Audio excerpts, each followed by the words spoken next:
All right, so it is now 1 o'clock, so I'm going to go ahead and get us started.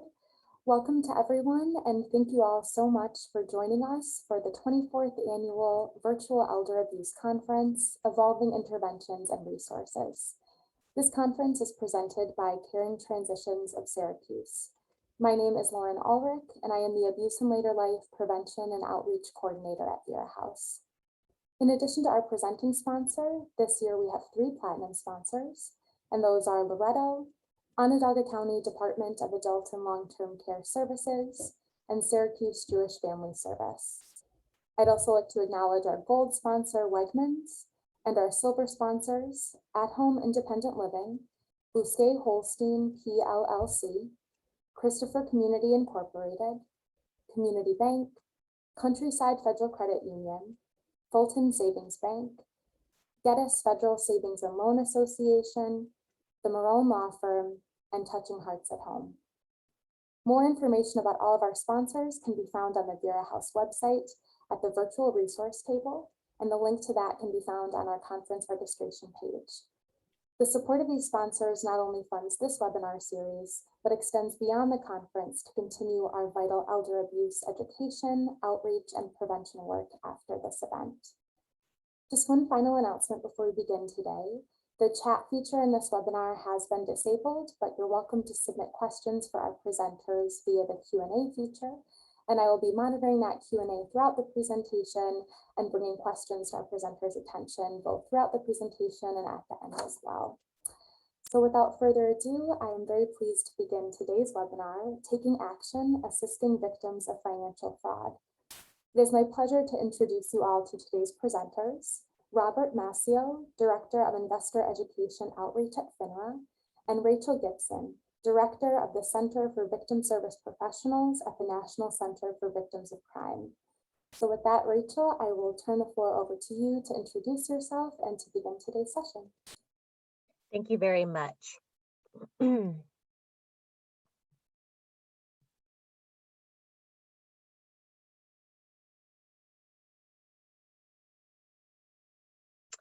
So thank you all today for joining us for the Taking Action, Assisting Victims of Financial Fraud webinar. As we were introduced, I'm Rachel and my colleague here is Rob. And so we're going to go through today to just kind of talk a little bit about how do we as advocates and providers help victims who are experiencing financial fraud.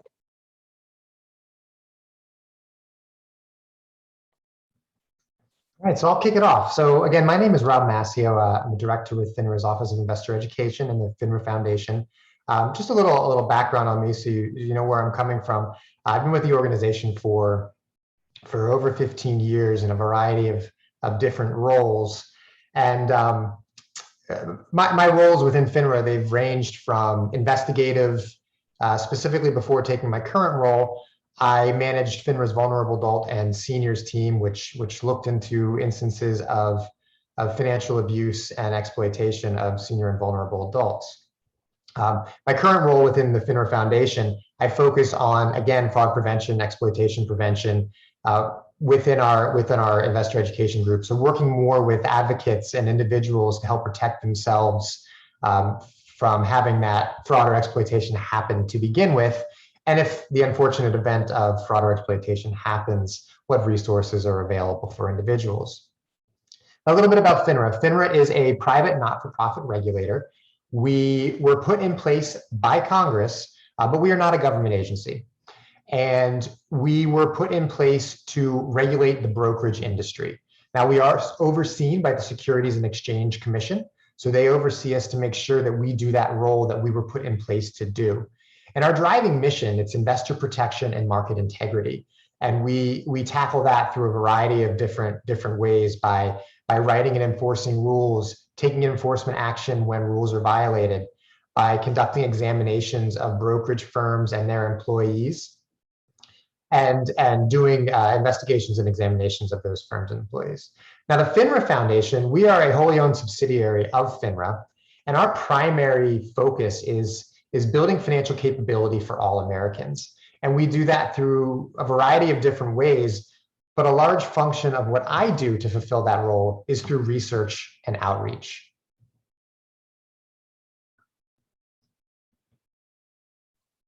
Thanks, Rob. And a little bit about myself. I am new to the National Center for Victims of Crime. I've been here for about 4 months, and I am the Center Director for the Center for Victim and Survivor Services. I think between this center and our Center for Victim Assistance Services for Tribes and our Victim Services Center, these are going to be the 3 centers that are going to be the most helpful for you all to know. Prior to working at NCVC, I was with the National Network to End Domestic Violence, which I know Vera House is one of the many programs under NISCATIV, and so I'm delighted to be here with you all in this space as well. A little bit about our National Center. We were founded over 35 years ago by the family members of Sonny Von Bulow, who was a New York resident, and who the children experienced a hard time through the criminal justice system. And so because of their experiences with lack of services, lack of help, lack of support with the criminal justice system, our organization was born. And so we are committed to helping victims of crime rebuild their lives. In my center, I work with victim service professionals around technical assistance and training. We do this through training, support, and resource creation, like what we have with our FINRA project. And our Victim and Survivor Services Center houses our 2 hotlines. We have a national hotline for victims of crime, as well as our DC-based victims of crime hotline.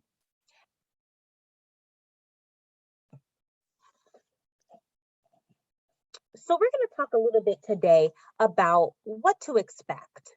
We're going to talk about the scope of the problem. Who's at risk? What is the problem? What is even financial fraud? I think, sometimes as advocates, we hear the word finance and we kind of cringe, but we really have to be prepared to answer the questions around someone who's experiencing violence, someone who's experiencing financial fraud. What does that actually mean? We want to talk about who's at risk. So who's the most vulnerable? So while we know that really anyone can be a victim of financial fraud, we know that there are some target populations. Then we want to think about how does fraud happen?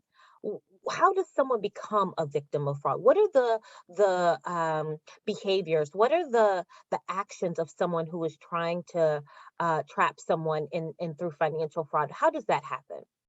Then we'll talk about your role as an advocate. I will say this once, I'll say it multiple times during our training today. You all are already empowered with the tools that you need to provide services to victims of financial fraud. And so what we're going to do today is give you some other strategies to build on that. Our safety planning strategies, our DV 101, our victim services 101, all of that has laid the foundation. So we're going to take that foundation and we're going to use that to help us as we help victims and survivors navigate this. And then we're going to think about recovery and prevention. And so what are recovery efforts? Can someone get their money back if they are a victim? And what are some preventative measures that victims and survivors can take? And then lastly, as always, available resources that we have that can connect you to the right people if you are working with a victim or a survivor of financial fraud.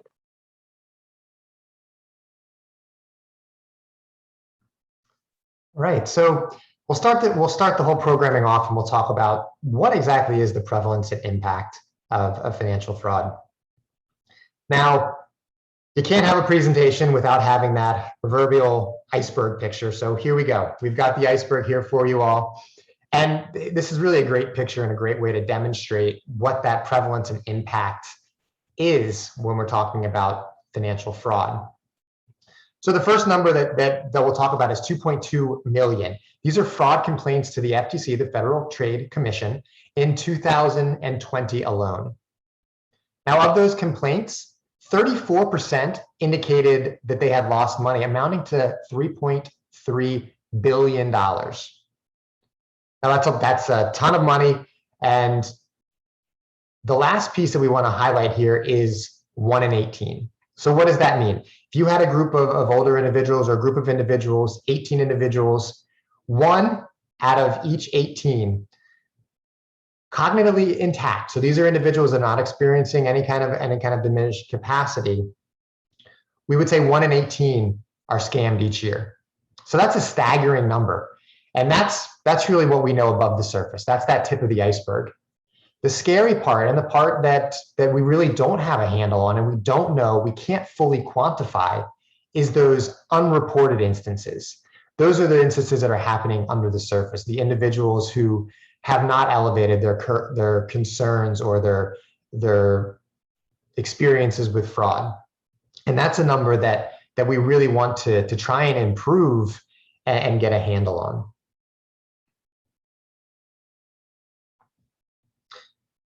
A lot of times when we're talking about financial exploitation or financial fraud, the focus immediately goes to what was the financial loss? How much did this individual lose? And now that is an extremely important component. Finances are a significantly important matter for individuals. But what sometimes gets overlooked is that non-financial impact. And through a study that FINRA had focused on, we found that nearly 2/3 of victims reported experiencing at least one serious non-financial cost of fraud. So again, these are serious non-financial costs. These aren't minor ones. So we talk about stress, we talk about anxiety, we talk about difficulty sleeping and depression. Again, this is to a severe extent, not someone who's experiencing a minor bout of anxiety or somebody who had trouble sleeping one night. This is chronic instances and to a serious amount. So just something to keep in mind when you are interacting with individuals. While the financial component is important, understand that there is often an underlying non-financial component that these individuals, these victims, are grappling with.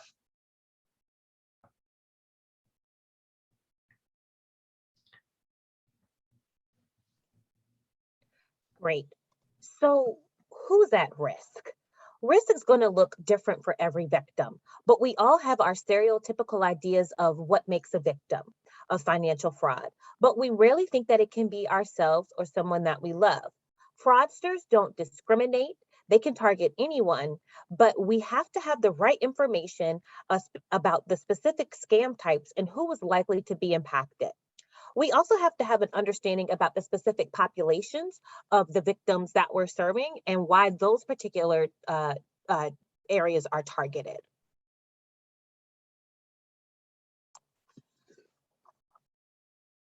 So when we think about victim profiles by scam, I think we can break it up into 3 buckets. We have our lottery bucket, and those folks tend to be single, older, female. They have a higher education and higher income. We all think we know who would be a victim of a scam, but the research tells us something different. Again, it can really affect people at different socioeconomic statuses, languages, ages. And so, again, when we think about lottery, those folks tend to be single older women, and let me correct myself, with lower education and lower income from earlier, my apologies. And these are the scams that you think about that come in through the mail, email, or calls, saying that you have to give a certain amount of money in order to win. I know I've gotten them in my email saying, you've won $1,000 and give $500 to get your $1,000. So those sorts of scams. We think about mass marketing. Mass marketing can be any age, and it can also include young adults. This kind of fraud can be a scheme that uses one or more mass communication methods. So the internet, telephone, mail, or in-person meetings to fraudulently solicit or transact with numerous prospective victims and or transfer fraud proceeds to financial institutions. They generally fall into 2 broad categories: schemes that defraud numerous victims out of comparatively small amounts, such as several $100s from the victim, or schemes that defraud comparatively less people, but out of larger amounts, so thousands of dollars from a fewer number of people. And then we think about investments. These tend to be more men. They're closer to retirement age. They have a bit of a higher financial literacy, higher income, higher education, and tend to be self-reliant. The typical investment fraud schemes are characterized by offers of low or no risk investments, guaranteed returns, overly consistent returns, complex strategies, and more.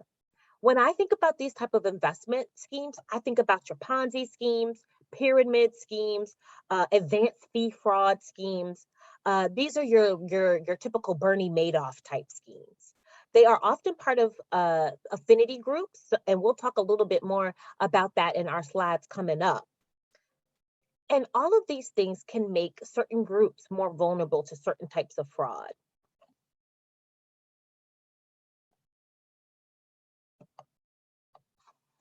So who are our high target populations? They tend to be older adults, those who are victims of intimate partner violence, and those who maybe have been previous victims. First, let's talk about older adults. They are a higher targeted population, but as we'll discuss later on, they may be targeted by scammers because they think that they are isolated, that they're not going to have family and friends who check in with them.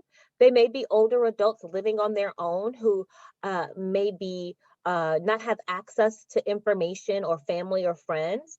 And these scammers are hoping that they, again, have cognitive health issues, that they're not going to have younger family members or caretakers who are going to be checking their finances. But in truth, we know that older adults make up a third of fraud victims, but we also know they are more highly targeted. That doesn't necessarily mean they're at an increased risk for becoming a victim once targeted.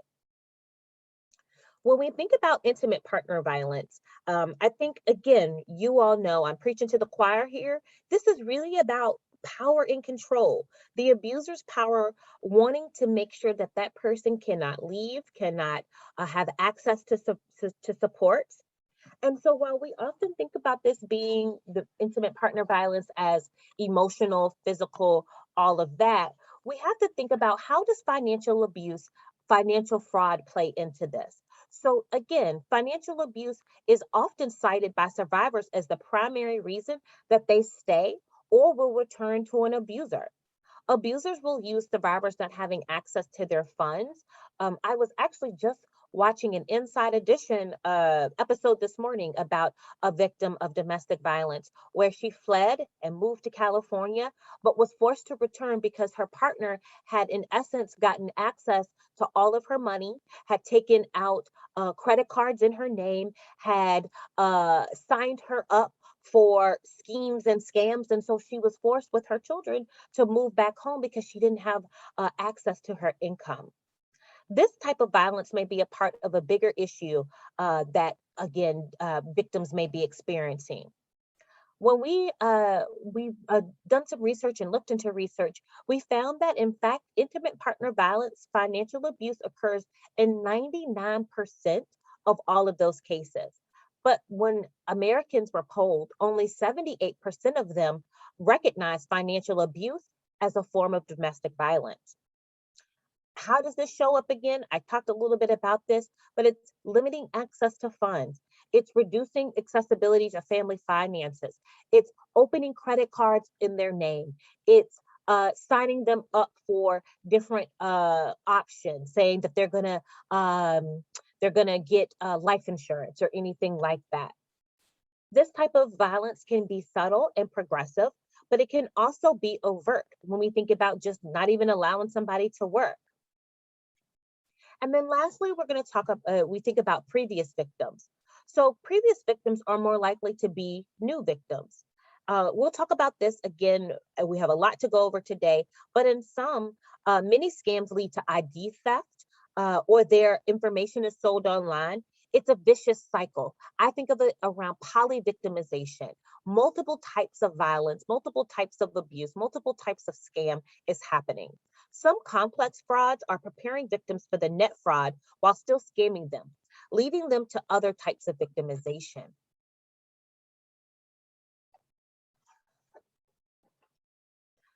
So we talked a little bit about who might be a victim. So let's think about, how does fraud happen?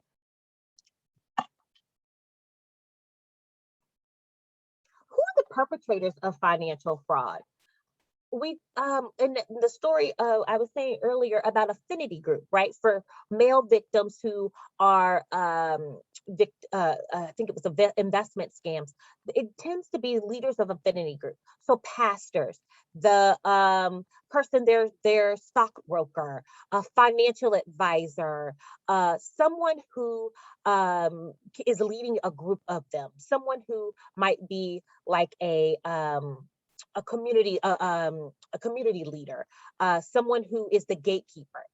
Strangers, again, we know that victims are often reached out to by people doing cold searches, cold calls. I don't know how many calls I get from Social Security telling me that my Social Security number is going to be shut down if I don't call and give them my money. So strangers, those people who are looking through phone books, looking through records, public records. Trusted advisors. Again, they can also be part of affinity groups, but it could be, like I said, stockbroker, someone who is a leader in the community, someone who is their banker, someone who they trust. And these can be, again, professional investment advisors. It can be anyone who has the authority, right? So these types of fraudsters are banking on the fact that people see them as an authority figure and therefore will listen to them. When I think about leaders of affinity group, again, there was a case not too long ago about a pastor who had swindled thousands of dollars from church members. So not only are they a leader of an affinity group, but in many religious communities, their pastor is their trusted advisor. And then thinking about a family member, I think this one is especially key because family members, especially for older adults, tend to be not only a family member, but a caregiver. So someone who has already built that rapport, someone who has access to the finances, someone who has access to that person's information, as well as someone who understands that person's cognitive ability and what they know and don't know. Case in point, in my family, my mom is not the best at computers or internet. I have to always help her figure out how to put the USB in, or I felt like I got a degree in IT because I was able to fix our printer just recently, right? And so I think about that in terms of what victims are experiencing. And because I know my mom's limitation to technology, I'm able to manipulate that. I'm able to build on that. I'm able to coerce her into those sorts of things. And so we see how victims are coerced and manipulated by family members.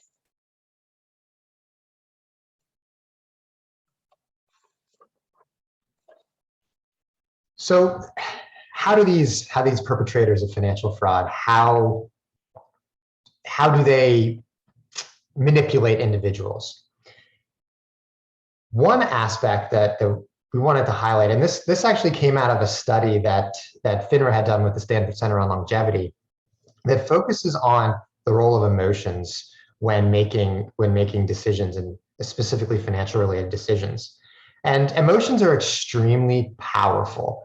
You know, as Rachel was talking about helping her mother with the USB, I'm sure there was a level of emotion there that her mother felt comfortable, or maybe she was feeling some sort of anxiety or something that's elevating her emotions and possibly making her more susceptible. And this is something that's important to kind of keep in mind. So going back to that study that FINRA did with Stanford Center on Longevity, the way the study worked was we took groups of individuals. We took an older age group and we took a younger age group. And what we wanted to do is we wanted to see how their decision-making process worked at different levels of emotion, whether it was a positive or a negative. So excited or fearful, angry, afraid, seeing how those emotions impacted their decisions.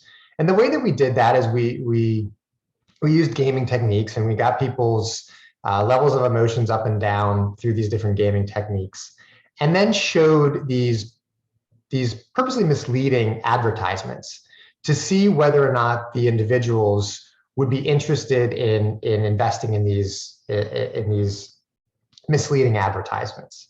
And what the study found was that older individuals, when they were in that heightened state of emotion, whether it was the positive or negative, whether they were excited or fearful, angry, whatever it may be, they were more likely to believe those misleading advertisements.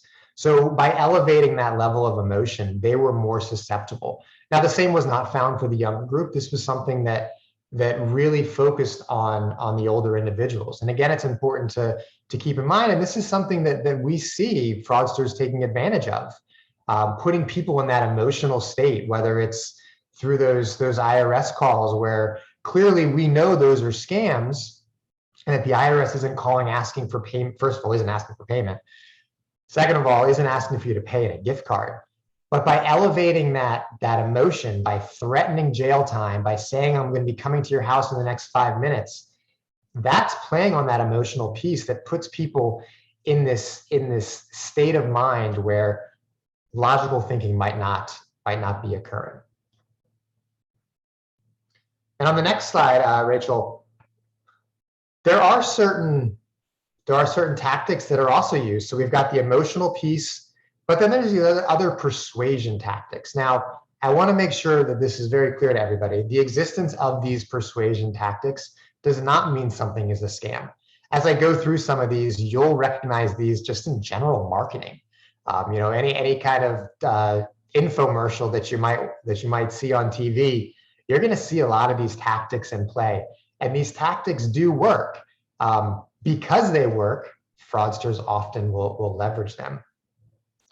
So a couple of these tactics, we've got phantom riches, and that's dangling that prospect of wealth. You're painting a picture of what life would be like for you if you had a windfall of money. Words such as high returns, risk-free, guaranteed, those are some of the terms that are often used when we're talking about phantom riches. Social consensus. Now, this one is, if you think about McDonald's, right? So well-known burger chain. There's signs. I don't know if they still do. I haven't looked recently, but they used to say, or still do say, billions served, right? That's a way of using social consensus in everyday marketing, showing that billions of people have eaten at this restaurant and have come back and have enjoyed it. So you should too. So social consensus is that idea that everybody else is doing it, you should jump on board as well. Source credibility.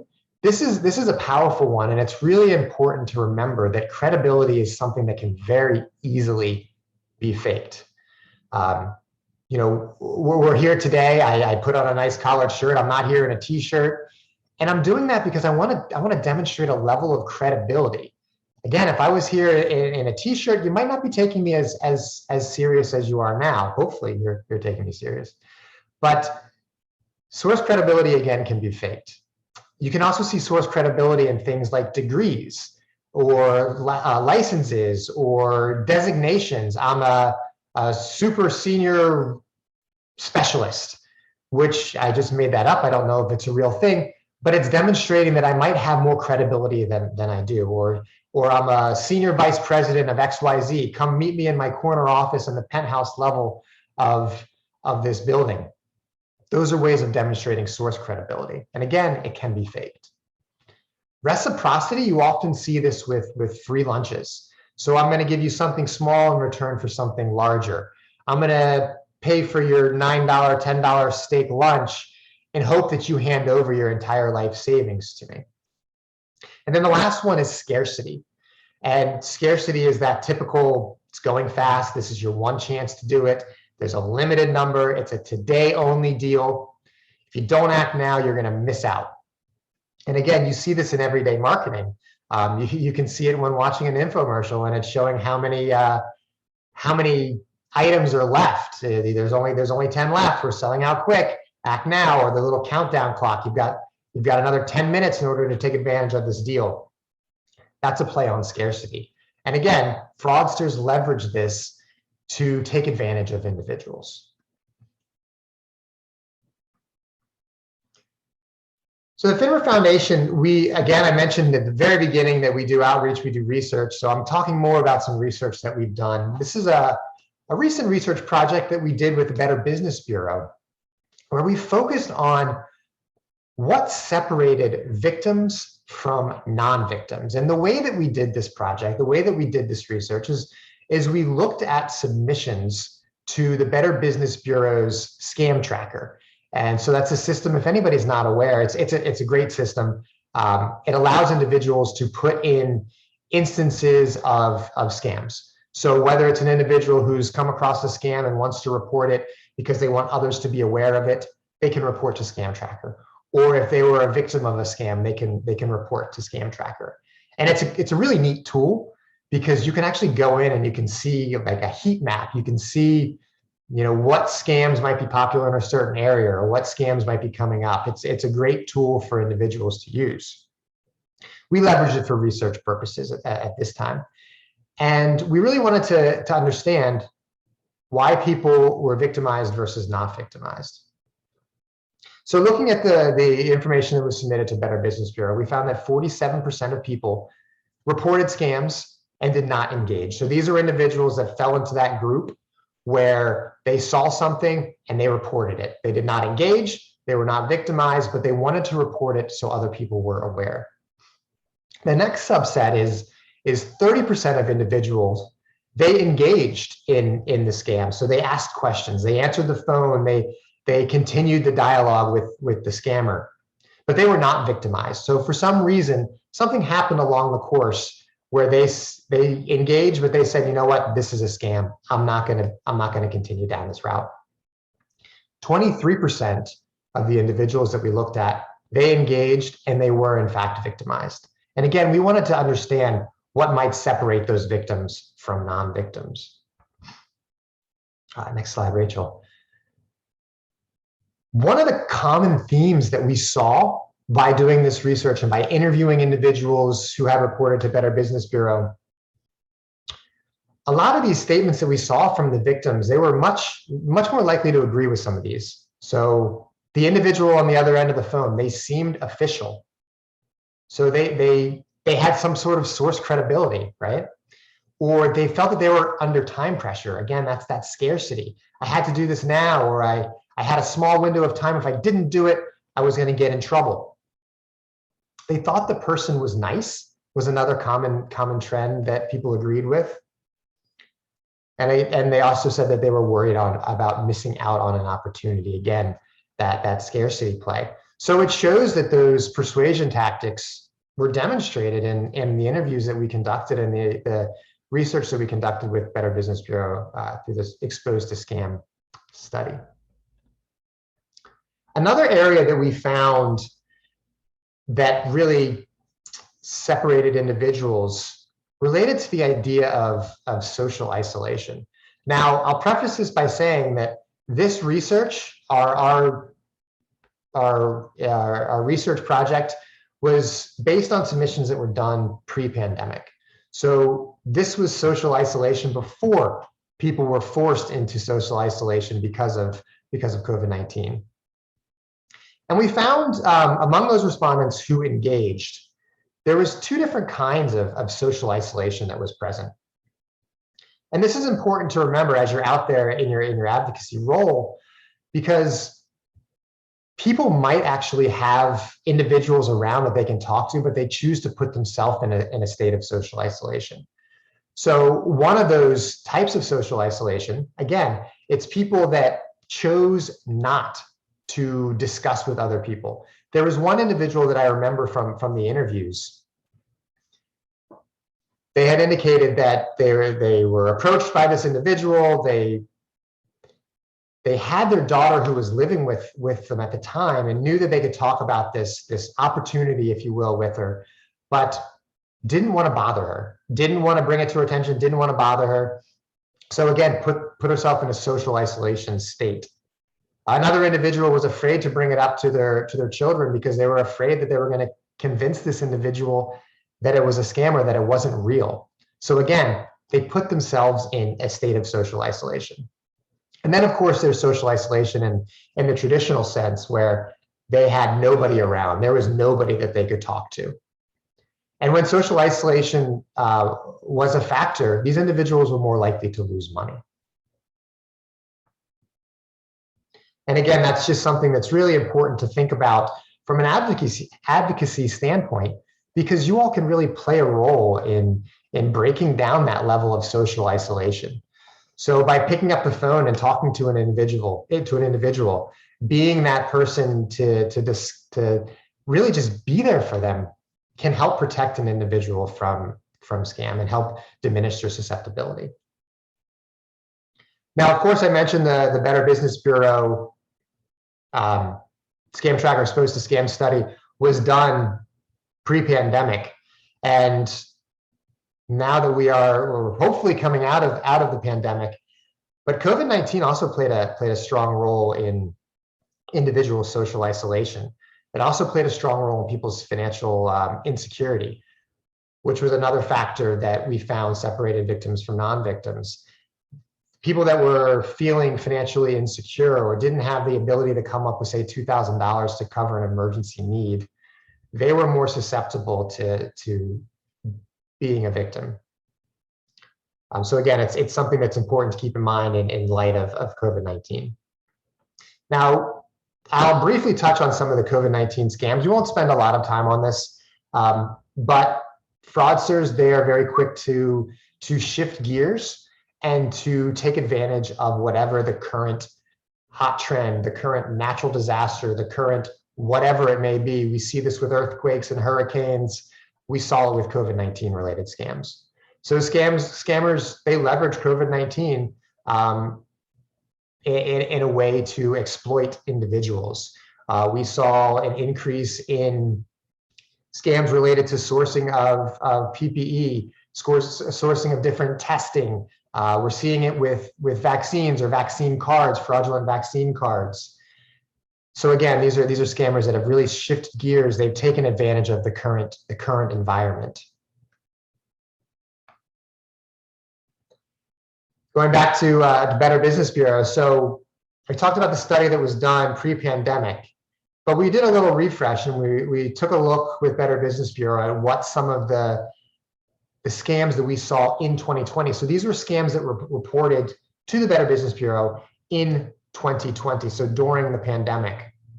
And I won't go through each of these. These are some of the 3 riskiest scams that were reported, and it's broken out by age group, which is interesting. But the first thing that I want to highlight is online purchase scams. So online purchase scams, it's probably no surprise, but there was a significant rise in online purchase scams. So 65 and older hit it, 55 to 64 hit it, 45 to 54, it was in the top 3, 35 to 44, top 3. This was something that was very prevalent and really hit across all the different age groups. Employment scams was also an area that we saw a lot of reporting, and that's probably no surprise. People were unemployed, people were looking for ways to earn money. So of course, fraudsters took advantage of that unemployment and were creating these unemployment type scams. But we also saw romance scams. So 55 and older, really, romance scams was high on the list. And again, this could be a result of just the environment. It could be a result of individuals that were placed in isolation and they were looking for somebody to connect with. But we continue to hear that romance scams are one of those very, very frequent scams that are occurring today, and especially targeting older individuals.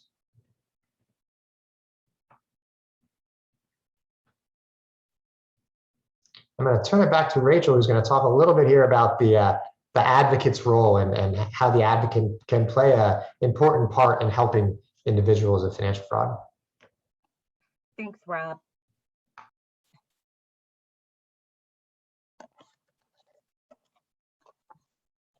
Sorry, everyone. The computer has been freezing and having issues, so I apologize. But as you all know, as we go through this, technology will always fail us when we want it to succeed. And so we will move forward. But, you know, as advocates, I think it's important for us to understand, how do we play a part in this? We play an important role. First and foremost, as many of you know in your work, we have to start by believing. Believe what the victim is saying. Reporting this type of crime especially comes with shame and stigma. Well, you should have known better. You shouldn't have sent your money. Everybody knows this is a scam. How did you fall for it? And so we have to be open to hearing what that person is sharing with us in a way that's not victim blaming, in a way that doesn't make them feel ostracized, that they have been victimized, because they are victims. Someone chose to do this to them. It's important also for us to think about the programs that we have that support the survivors that we work with. And when we have these programs in place, that they are trauma informed with a strength-based lens and also culturally relevant to the communities that we're working with. So we're going to talk about some best practices that relate to this as we can support the individuals we're working with. I think most importantly, it's important for us to remember we don't have to always have the right answer, but we do have to help victims and survivors figure out the best way for them. I think about it like how we always do the in her own shoes or in their own shoes, right? It's really about us going on that journey with the victim and helping them identify what went wrong, what types of abuse is happening, what did that person know, and helping them identify the supports and resources in their local area that can help them mitigate that.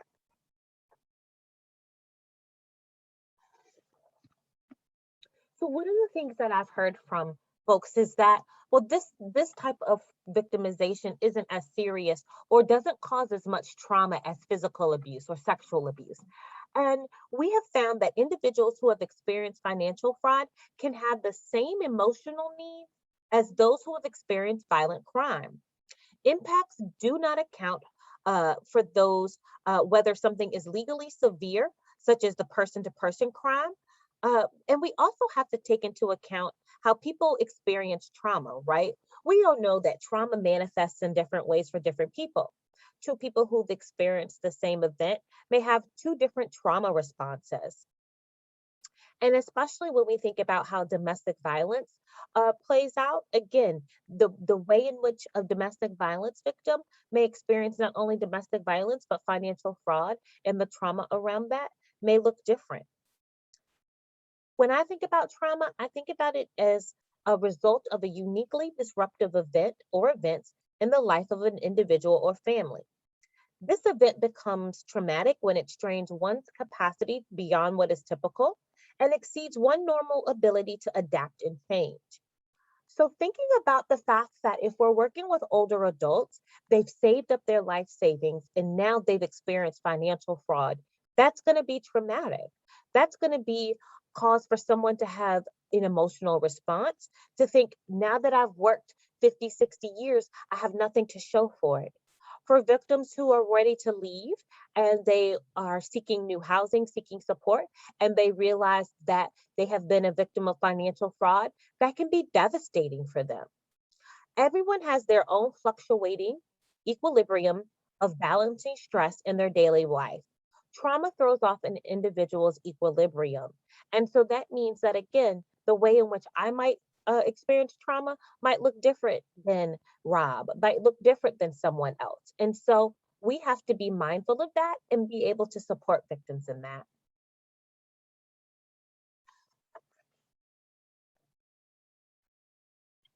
Financial victimization can be traumatic if it's unique and disruptive enough to make it difficult for victims to reestablish their normal equilibrium.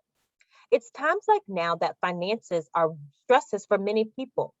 With the COVID-19 pandemic, people having to care for family members and children, people losing jobs, people unsure of what tomorrow will bring, this can lead to a level of stress that people have never had to manage before.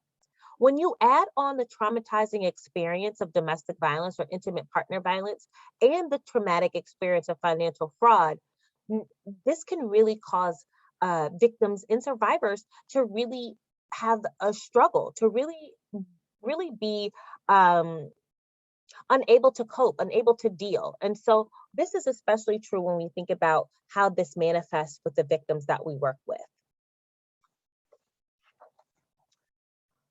Because we don't want to make assumptions about the impacts of these crimes, a trauma-informed lens will be important. What does trauma-informed really mean? Again, I feel like I'm with my people, so I'm not going to spend a lot of time on this because I know you all are well-versed in trauma-informed approaches, but I want us to kind of think about what does trauma-informed mean to safety? That means that staff and clients need to feel physically and psychologically safe. That also includes financial safety and making sure they have a prevention plan in place to avoid victimization. That means that we're connecting them with other partners in the area that can help them. So maybe it's our organization having really good conversations with our banking community. That's collaboration. So not only is it about safety, but it's about collaborating. How do we get the people who need to be at the table before a victim needs them?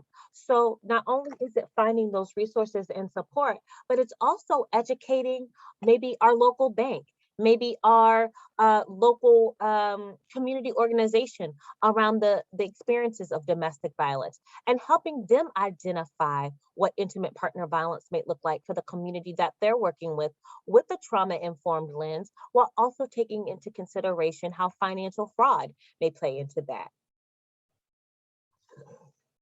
We also think about too in terms of safety is that if someone say is still living with their abuser, having communications with their abuser, their finances may still be intertwined. And so it may be unsafe for them to unlink those accounts. Maybe it's they're setting up a separate account with new banking information, but keeping that other bank account open in fear that so that they don't escalate the violence. When we think about trust and transparency, we really have to build trust. We really have to be transparent with victims. This is especially true when we work with older adults. Because many of us are mandated reporters, we have to make sure that when a victim comes to us and discloses that they are victims of financial fraud, that we tell them up front what our legal obligations are to them, and if we are mandated to report anything, that they tell us, and then give them the option to say, yes, I want to move forward, or no, they don't want to move forward, but also having a conversation with them about if I have to make a report, I want to make that report in conjunction with you, in partnership with you, so that the victim, the survivor, can be empowered. And I think that leads me to one of my last bullet points, which is empowerment, voice, and choice. I like that, empowerment, voice, and choice. So having a voice and a choice. This principle recognizes that every person's experience is unique. And so that we want to make sure that we are empowering victims to make the best decision for themselves. And when we empower victims to make the best decision for themselves, we have to understand that that decision may not be what we would go for. It may not be something that we would choose, but the victim, the survivor, is the best person to make that decision, make that understanding. And so we have to give them the tools to feel empowered to do so. And then thinking about cultural sensitivity, gender issues, and historical issues. We have to actively strive to move past stereotypes and biases. We have to work to develop culturally responsive services, leveraging the healing value of traditional cultural connections.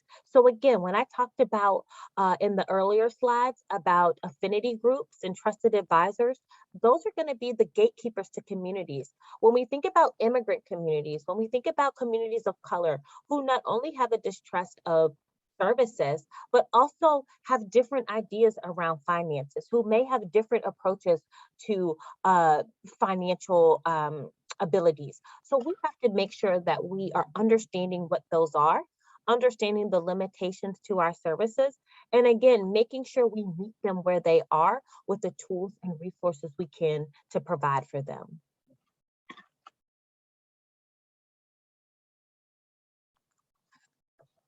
So there are 4 key elements to a trauma-informed approach. First, we have to realize the impact of trauma. Can fraud be traumatic? Yes. Responses need to be trauma-informed. Everyone, again, like I said, has a unique threshold for trauma and experiences. And again, what may impact one person one way may impact them another person a different way. Additionally, I think it's important to remember that folks who come to us, may have an already lived experience. They may have already have a trauma history. And so we don't encourage asking. We don't want to re-traumatize. We don't want to bring up issues that may not be relevant, but we want to start with assuming and providing services with the assumption that will allow for us to have better approaches. We want to assume that someone who's coming to us has experienced trauma, has experienced pain, has experienced violence. And so we want to honor that by meeting them where they are and providing them with the services that we know can be helpful for them. And then we think about recognizing the signs and symptoms of trauma. Like I said, because it looks so different for so many different people, it can be hard to identify. But we have to be able to understand that someone might be experiencing PTSD, and that PTSD may have compounding components. So we want to be present and prepared to both observe behavior and also listen to the survivor to be here if their behavior sounds concerning. There are a lot of resources available to kind of help us understand what these signs are. There's the Mayo Clinic, there's trauma-informed support services, and I'm sure there's some really good local services in your area that, again, we can build collaboration with. And even if the trauma response doesn't raise to a concerning level, it's also important to remember that difficult behavior can be related to this experience. For those of us who have worked in shelter, I know many times we talk about, victims and survivors fighting in shelter, having, they don't want to work the plan, they don't want to, they just want to lay in bed all day. And while it might be frustrating for us because we want to help them succeed, we do have to understand that those survivors, those victims have experienced trauma, and it can manifest like that.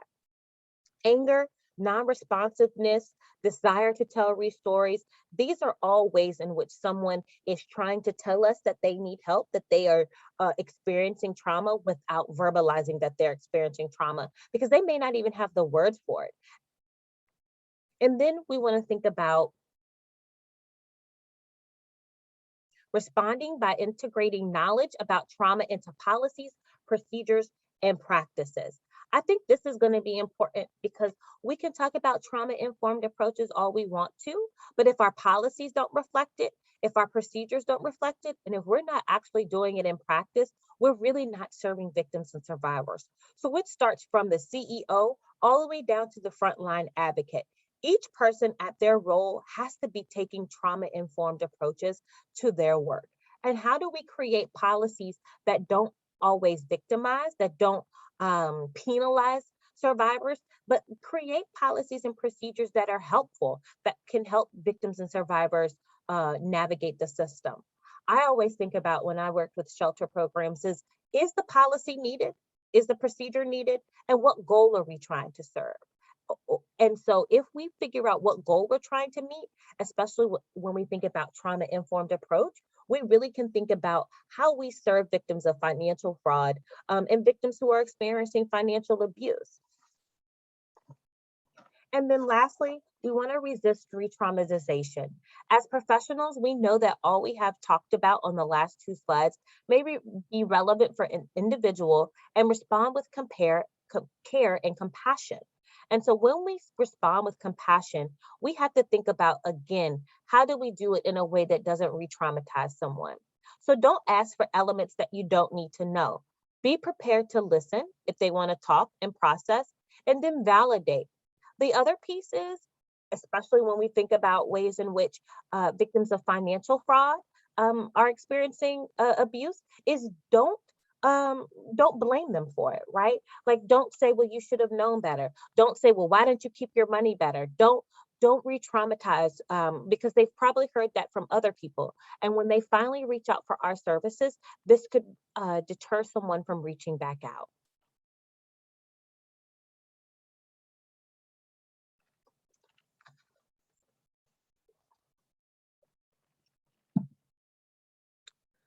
So with all that talk around being trauma-informed, being culturally sensitive, culturally responsive, culturally humble, we want to make sure that as we're working with victims of financial fraud, that we set realistic expectations. I think one of the most important things we're going to have to say to victims is that they may not get their money back. As advocates, we have to have a difficult conversation. Recovery requires work. Victims need to work with regulatory, criminal justice, and/or social service agencies to address their problems. And this process, as we all know, can be long and arduous. And so this might be a reason why a victim may not choose to report, and that's okay. But it is important to know that reporting matters. We should let the survivor do what's best for them.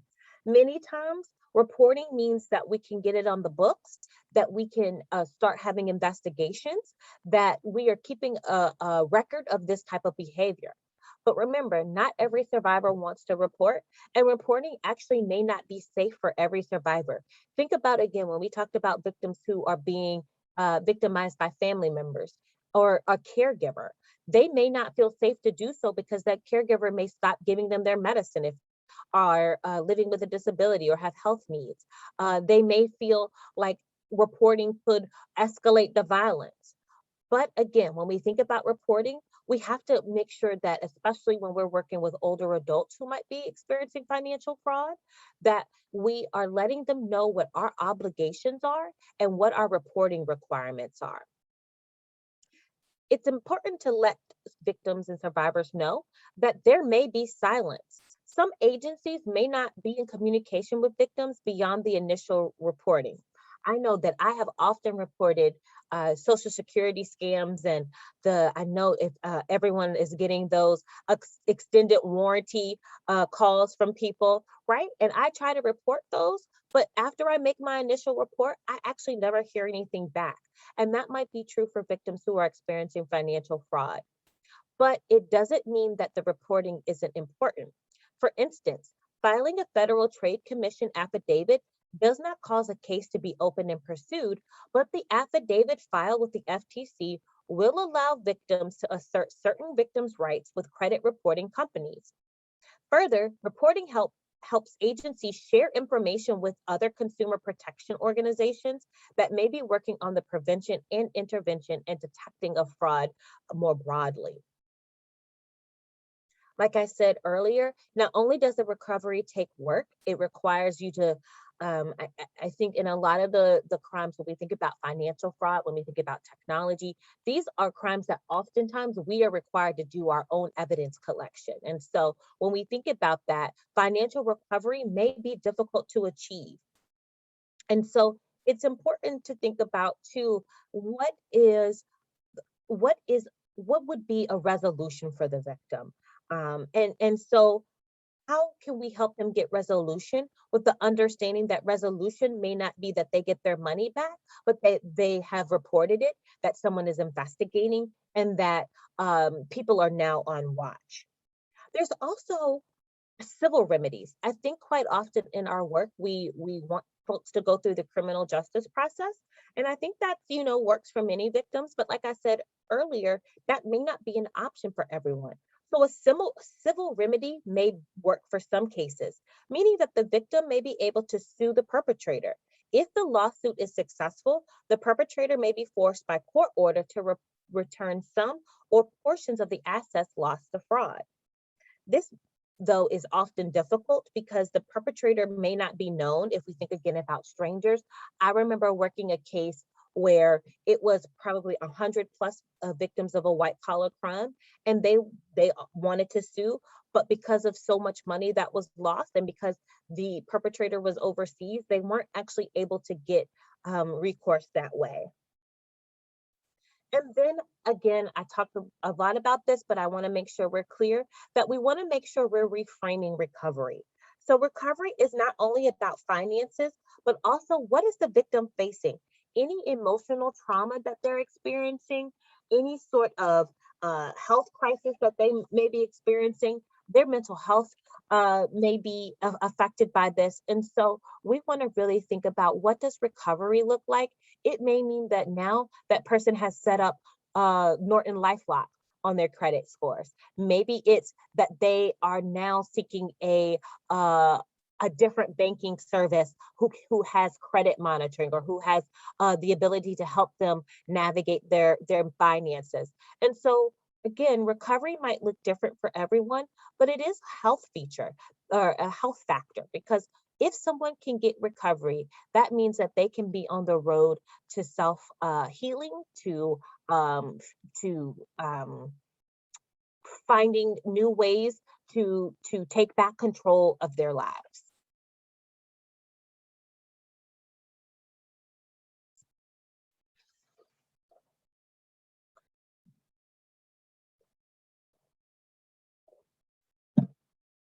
So when I talked earlier about when we think about having a trauma-informed approach, I talked about collaboration and coordination.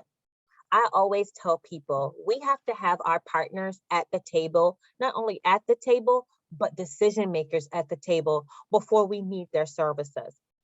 Building partnerships and relationships like through a multidisciplinary team or a financial assistance support team is going to be key in helping victims and survivors get the support and resources that they need. Don't feel like you have to make a new one. I'm sure there are some community organizations that you can partner with that already have existing resources and teams. How do you build that relationship? Coordination of response is going to be really important for individuals and helping develop a comprehensive system. It's helpful for survivors and victims to know location, points of contact, and it's ideal for them to have a one person to reach out to. If your community is anything like mine, we often have connections at different organizations, but those folks tend to move around. And so while, yes, we want to make sure we have one point of contact, we know that that's not always achievable. But it is to say that we have developed a relationship maybe with the executive director, and we can call and say, hey, who's over there? Who do we refer this person to? It helps reduce overlap for both the impacted individual and professional to know who the point of contact is and for us to make those warm referrals, especially when we think about victims of financial fraud, because oftentimes they're going to be reaching out to government organizations, government agencies that they wouldn't necessarily have come into contact with, like the FTC, like prosecutors, like other types of bureaus. And so that's really where our advocacy skills are going to come into play, because we're going to help them navigate that partnership and reaching out. And then we're going to think about victim shaming and blaming. And I think this is especially important when we think about that financial fraud, because again, we know that this is one of those crimes where people are saying you should have known better. I don't have sympathy for them. Maybe you didn't see the latest Inside Edition episode. You're old enough to know better. And that's one of the things, while we know that we may not know someone who, or personally think we know someone who's been a victim of not only just financial fraud, but the same is true for intimate partner violence. We think we may not know someone, but I promise someone on our social media is may be a victim or have experienced it. And so this could really be a deterrent when we think about the way victim blaming and shaming comes out. This could be a deterrent for someone who would want to seek services. We also think about too, with older adults who are experiencing this, they may feel like they cannot say something because that means that they are no longer cognitively able to care for themselves. And that could lead to them being fearful that their families will put them in a nursing home or some sort of facility and they'll lose their rights. And so how we approach this as service providers, as community members, is going to be key, because if we come at this with a shaming and a blaming attitude, we run the risk that victims and survivors won't reach out to us for services.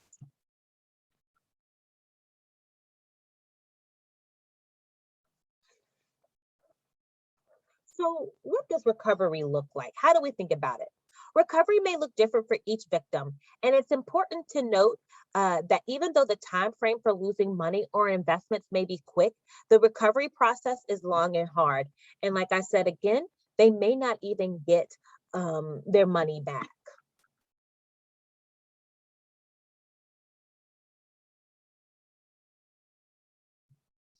So some steps we can take as advocates. First, it's important again to remember you don't have to be the expert in everything.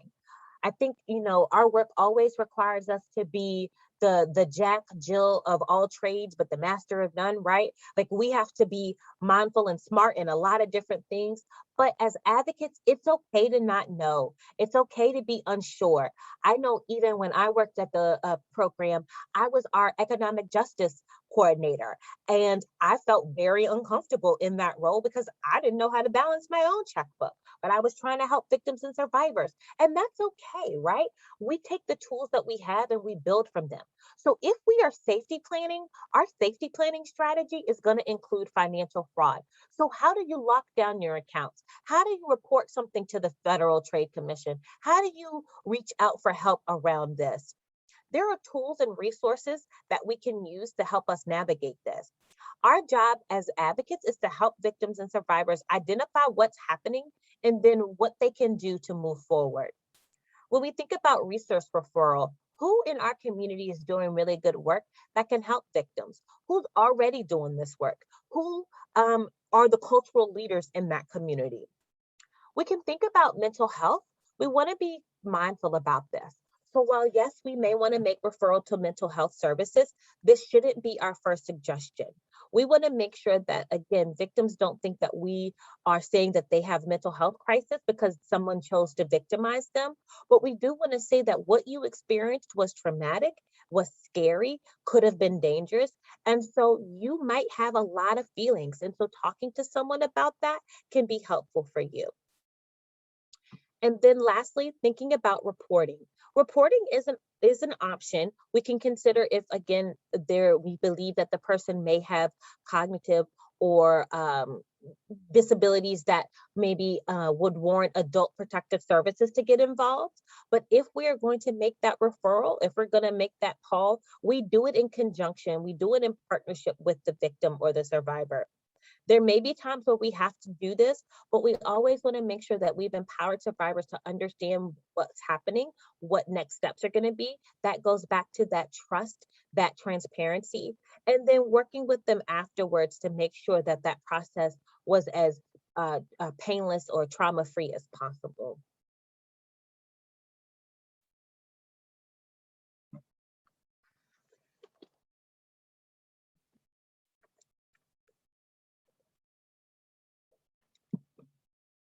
So while we didn't do a super deep dive into all of the types of fraud, but we have some checklists available. And I thought I saw a Q&A earlier asking for some resources. So this is where we're gonna, start talking about what those resources are out there. And this checklist can really be helpful when you think about what type of fraud or theft someone may be experiencing.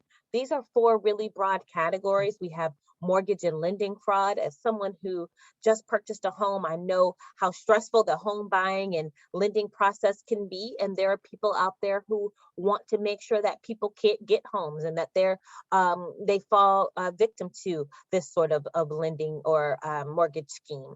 Identity theft. Again, this is another one when we think about intimate partner violence, where who knows your date of birth? Who knows your social security number? Who knows your high school mascot? Who knows your 3rd grade teacher's name? Well, hopefully it's your partner, right? If you have a really good relationship and you've built that trust, right? They'll know that information about you.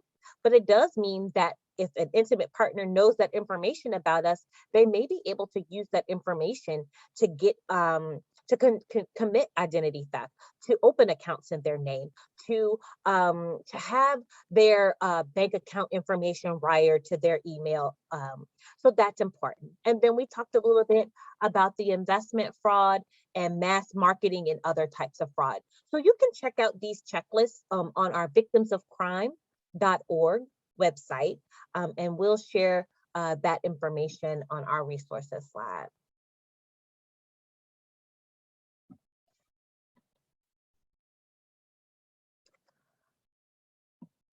So what are some universal steps that we can take to minimize this?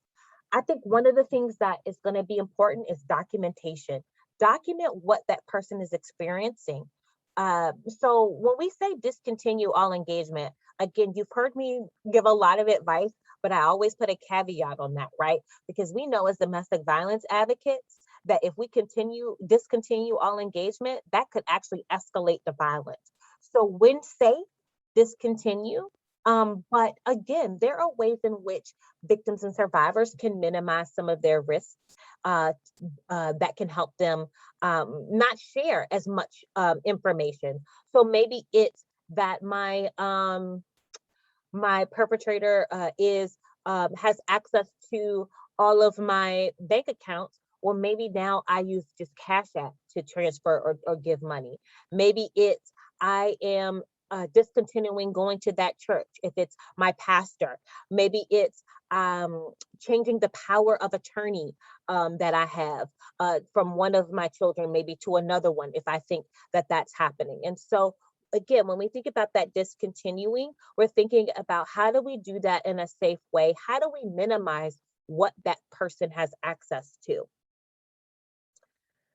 We also, again, want to think about what is the perpetrator doing? What are they asking for? So don't judge a person or company by their website. I think Rob talked a little bit about that, right? Like I will readily admit to you all that I see a lot of Facebook ads and they're shiny and they're bright, they're pretty, they have moving lights. And will I click on them? Yes. Do I buy from them? Sometimes, because they know how to get me, right? They put up cute little dogs, they put up new hair bows, they put up things that are marketed to me.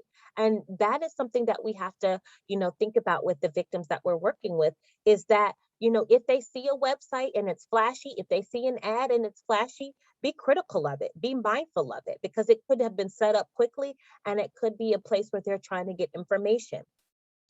Another thing to think about is don't invest in anything you're not absolutely sure about. Do your homework. Google it. I tell people all the time, if you don't know what something is, Google it. And if you need a video, YouTube it, right? So do your research. If it's too good to be true, it's too good to be true. So think about that. Check out other websites regarding the person or the company. So again, part of that research is seeing what's being said about them. Go to the Better Business Bureau website. I bought a pair of boots one time from someone, and had I gone on the Better Business Bureau website, I would have known that the company actually wasn't a good company because their workmanship was shoddy, right? So like these are tools and active strategies that doesn't require a person to have, they don't have to be computer scientists, they don't have to be law enforcement, but this is something that we can empower victims to do for themselves, giving them that power to say, I'm going to make sure that what I'm investing in is appropriate. Make sure that you're cautious when responding to special investment offers, especially through an unsolicited email. Again, if someone says that you get a lottery, you won the lottery through email, then you shouldn't have to send them money for it. If someone says that you have won a sweepstakes or all expenses paid trip, be critical of that and think about that. Create a case file. I think that goes back to documentation, especially when we talk about financial fraud. So documenting is going to be key here because we're going to want to start at the beginning. I know you all know about how we do this work, but thinking about, let's start at the beginning. Have that person do a timeline of events. Was an email involved? Who sent the email? What was the time the email was sent? What did they ask you for? Who sent the email? Can you get the IP address of where that email was sent? And create that case file, because that's going to be important if you consider reporting to law enforcement. And then again, one of the things that I like to do is report the suspected fraud or the person put them on blast, right? Report it. I tweet about it. I go to the Better Business Bureau. I do Google and Yelp reviews. So make sure that you're reporting the suspected fraud and letting people know that FTC website is super easy to navigate, and it takes less than 5 to 7 minutes to input the information so that we can kind of keep track of what's going on. I think another consideration is to get all offers in writing. So if you did win it, great. Send it to me in writing, and then have your lawyer or have someone you trust look it over. Don't deposit checks sent by companies that claim the check is for fees or taxes or lottery winnings or an inheritance from a long lost relative. I think that's important to remember as well, especially when we think about people who might be financially experiencing hard times. In this COVID-19 pandemic, and even just in the recessions that we've experienced, people are hurting and people are in need. And so, people are looking for ways to increase their income, to help offset all of the costs. If you live in a high tax area or a high area where things cost more than other areas, you might fall victim to this. And so it's important for us to remember to not deposit those checks, to be critical of that information.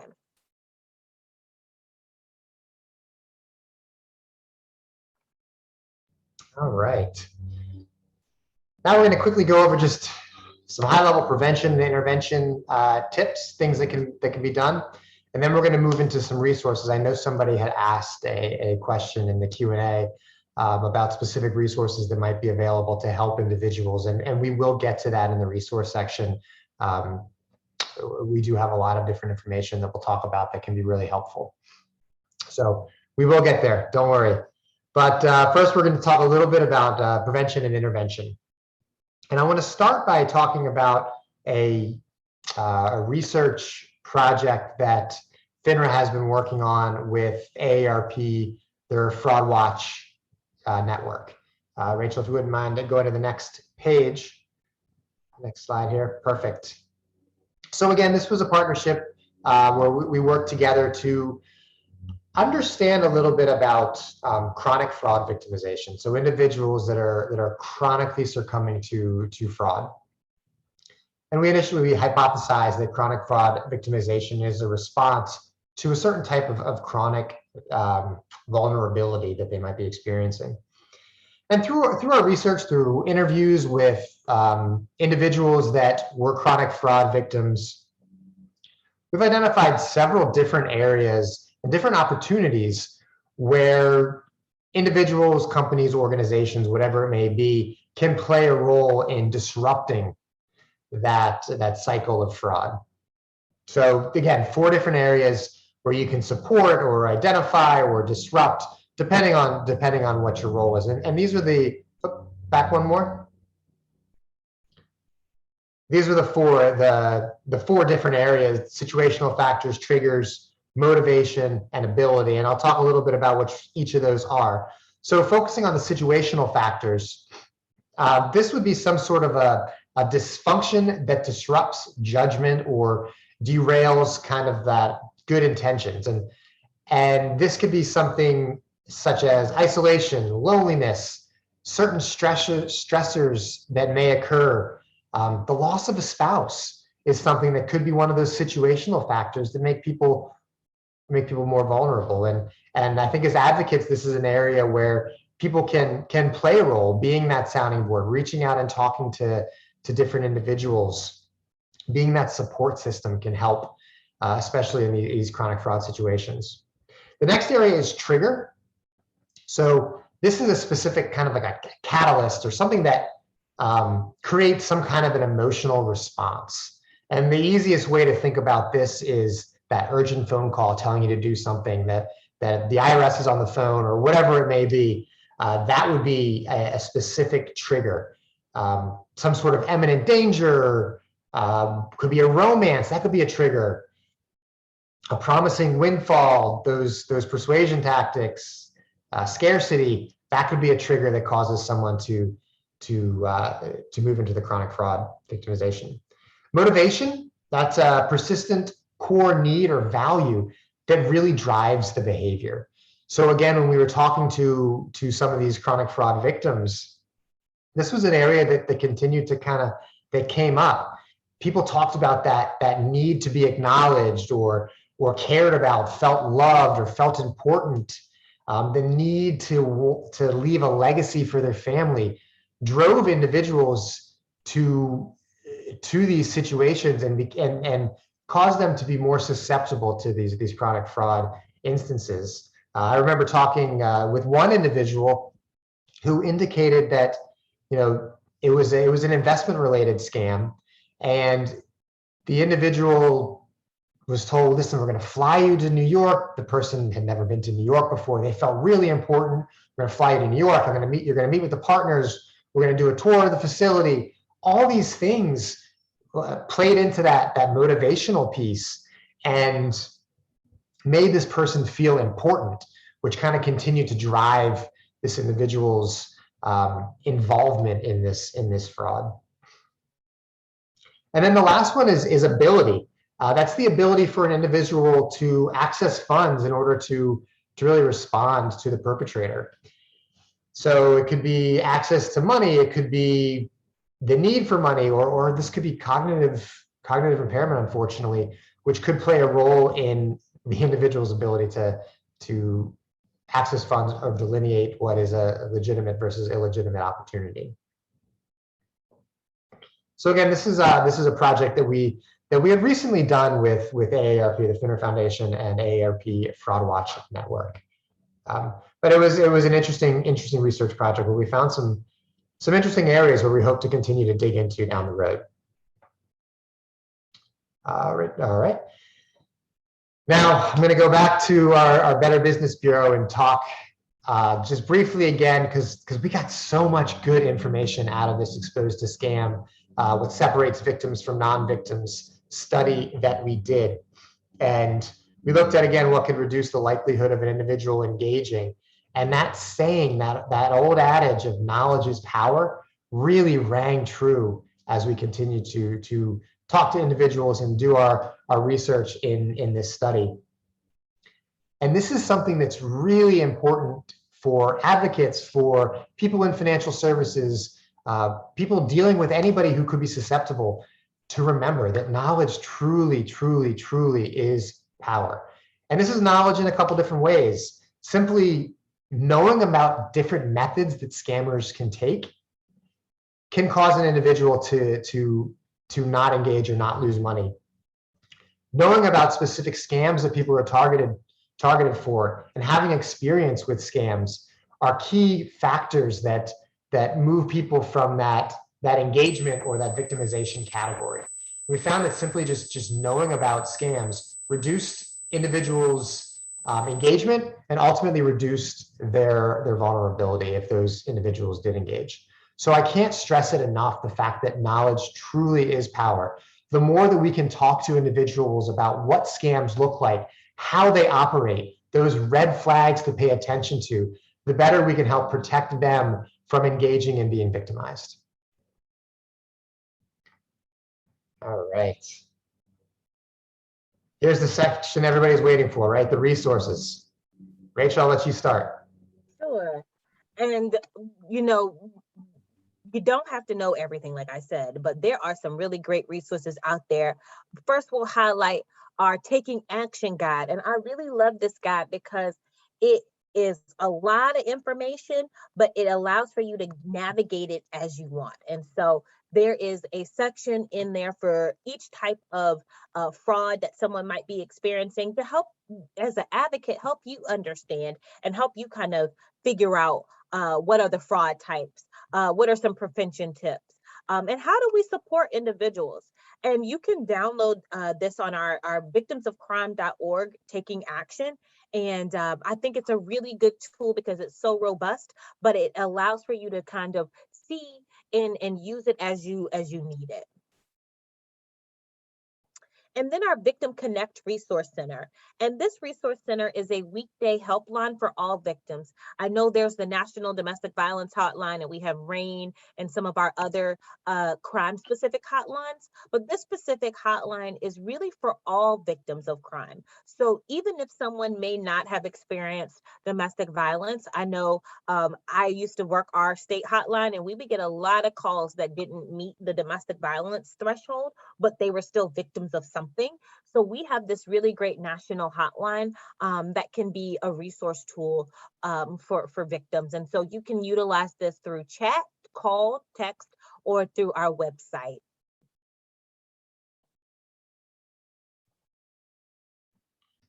All right. Now, FINRA, we do have a whole host of different resources available.